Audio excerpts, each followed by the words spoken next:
السلام علیکم ورحمۃ اللہ وبرکاتہ۔ دکھی دل پریشان حال لوگ جو ہے وہ ایک دفعہ آقا دو جہاں صلی اللہ علیہ وآلہ وسلم پہ درود پاک پڑھ لیں۔ تسبیحات اور وظائف جو ہے جو انسان کسی بھی نیت سے تسبیحات کو شروع کرتا ہے، اللہ اس کی مراد ضرور پوری کرتا ہے۔ تسبیحات یہی ہوتی ہے کہ اللہ کو یاد کرنا،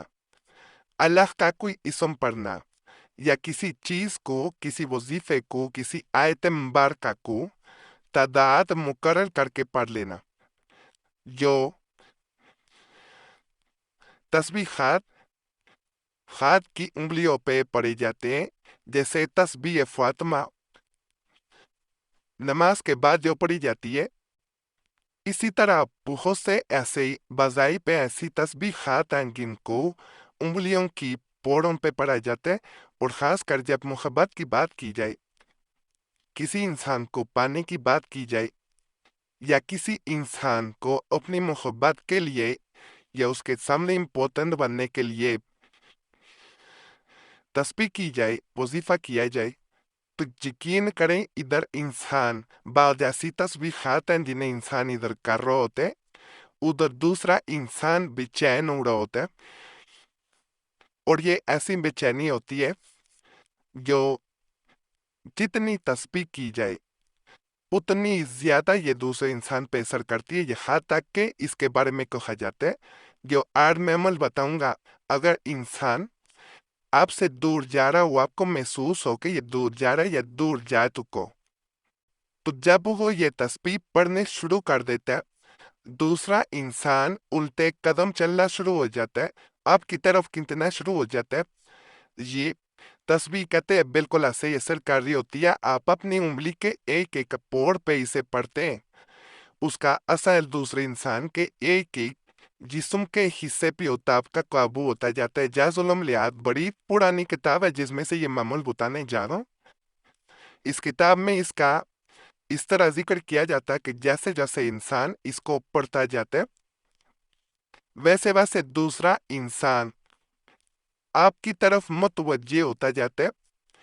جس حد تک اسے یا دنوں کے تعداد کو بڑھا لیا جائے اتنا زیادہ اس کا اثر بھی پڑ جاتا ہے۔ جہاں پہ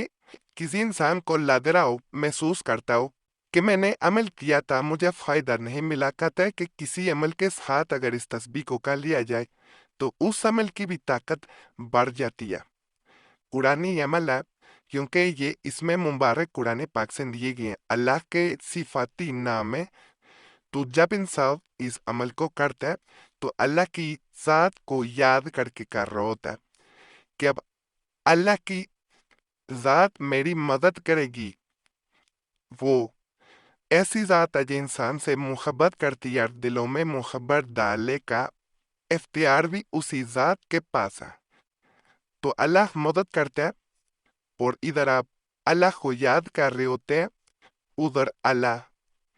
جس مقصد کے لیے آپ نے تسبیح پڑھی تھی، ہاتھوں کی انگلیوں پہ یہ اس میں مبارک پڑے تھے، ادھر ان کا اثر دوسرے انسان پہ ہونا شروع ہو جاتا ہے۔ یا اللہ، یا ودودو، یا عزیزو، یہ تین اسم مبارکہ، تین لفظ ہیں، اپنے ہاتھوں کی انگلیوں پر اس طرح پڑھیں کہ محبوب کی محبت انتہا کو پہنچ جاتی ہے، وہ ہر حال میں آپ سے رابطہ یعنی لوٹ کیا جاتا ہے۔ پچھلے وقتوں میں ظاہری بات ہے اس وقت موبائل کا دور نہیں تھا، اس وقت انسان جب اس تسبیح کو کرتا تھا تو وہ لوٹ آتا تھا۔ اب فرض کریں وہ قریب ہے تو لوٹ کے بھی آ جاتا ہے، نہیں تو رابطہ اسی وقت ہو جاتا ہے، کیونکہ انسان کے پاس، ہر ایک کے پاس موبائل فون موجود ہے، اسے جلد بازی ہوتی ہے کہ میں کسی طرح اسے مل لوں، کسی طرح اسے دیکھ لوں، تو وہ آپ سے رابطہ کرتا ہے جلد سے جلد، اور اگر دور ہے تو وہ کال بھی کرتا ہے اور لوٹنے کی بھی پھر بھی کوشش کرتا ہے۔ تو یہ جیسے میں نے بتا دیا، یہ جس حد تک عمل زیادہ کیا جاتا ہے، اس کا اثر دوسرے انسان پہ اس حد تک بڑھتا جاتا ہے۔ جیسے آپ نے دیکھا ہوگا کہ آگ جل رہی ہو، اس میں کسی چیز کو اگر جلایا جائے تو وہ جتنی زیادہ دیر آپ جلائیں گے وہ اتنی زیادہ جلے گی، یہاں تک کہ اینڈ پہ بلاک بن جائے گی۔ اگر اسے تھوڑا جلایا جائے تو وہ تھوڑا جلے گی۔ تو اسی طرح یہ عمل آپ کر سکتے ہیں، یا اللہ یا ودودو یا عزیزو۔ اس وظیفہ کو ایک خاص طریقہ سے پڑھا جاتا ہے، اور وہ طریقہ یہ ہے کہ آپ نے اپنی انگلیوں کے پوروں پہ جو ہر انگلی میں 3 اور انگوٹھی میں 2 ہوتے ہیں پر تسبیح فاطمہ کی طرح ان اسم مبارک کو پڑھنا ہے، یعنی پہلے پور پر یا اللہ، پھر دوسرے پور پر یا ودود اور تیسرے پر یا عزیز۔ پھر اپنی آنکھیں جب تینوں پڑھنے تو اس کو بند کر کے 3 بار دوسرے انسان کا نام لینے۔ اسی طرح انگلے ہاتھ کی انگلیوں پر ان اسم مبارک کو پڑھنا ہے، دوسرے ہاتھ کی انگلیوں پہ بھی اسی طرح ان اسم مبارک کو پڑھا جائے گا۔ یہ ٹوٹل 28 بار بنے گا، ٹھیک ہے؟ اور ہر 3 بار یعنی 3 اسم پڑھ لیں گے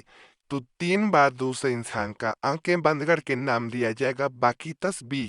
آنکھیں کھول کے آپ نے پڑھنی ہے۔ ناپاکی میں کوئی بہن عمل نہیں کرے گی، ناپاکی میں بالکل اس کو کرنے کی ممانعت ہے، کوئی فائدہ نہیں مل پائے گا۔ باوضو کے پاک ہو کے آپ نے قبلے کی طرف منہ کر کے مصلی پہ بیٹھ جانا ہے، اور بتائے گئے طریقے کے مطابق اس عمل کو کرنا ہے۔ اللہ کا فضل ہوگا، اللہ کا کرم ہوگا، اور جو انسان کسے ہر نماز کے بعد شروع کر دیتے ہیں، جیسے میں نے بتایا اس کی طاقت بڑھتی جاتی ہے، اور بعض لوگ اسے روزانہ شروع کر دیتے ہیں۔ دوسرا انسان آپ کا جیسے غلام ہو جائے، اس طرح کے معاملات بن جاتے ہیں۔ بڑا طاقتور عمل کرنا چاہیں کر سکتی ہیں، باقی ایک گزارش ہے چینل سبسکرائب کر دیں، ویڈیو لائک کریں، گھنٹی کے نشان پہ ضرور دبائیں، اور اس چینل کا کوئی ٹک ٹاک، سنیک ویڈیو، فیس بک یا موبائل نمبر اس کا کوئی نہیں ہے، کہیں بھی دیکھیں سمجھے کہ یہ نقلی انسان ہے جو اس کا نقلی نمبر دے رہا آپ کو دھوکہ دینے کے لیے، تو اس چینل کا کوئی بھی نمبر یا کہیں بھی کوئی اکاؤنٹ نہیں ہے۔ اللہ سے یہی دعا ہے جو بھی پریشانی میں، مصیبت میں یا کسی بھی حاجت کے لیے تڑپ رہا، اللہ اس کی پریشانی دور کر دے، مصیبتیں دور کر دے، اور اس کی تمام جائز حاجات جو ہے وہ اللہ کی ذات پوری کر دے، کیونکہ اللہ کی ذات ہی ہے جو دلوں کے بید جانتی ہے اور مرادیں پوری کرتی ہے اور پریشانیاں دور کر دیتی ہے۔ صلی اللہ تعالی علی خیر خلق نور محمد وعلی آلہ وصحبہ اجمعین برحمتک یا ارحم الراحمین۔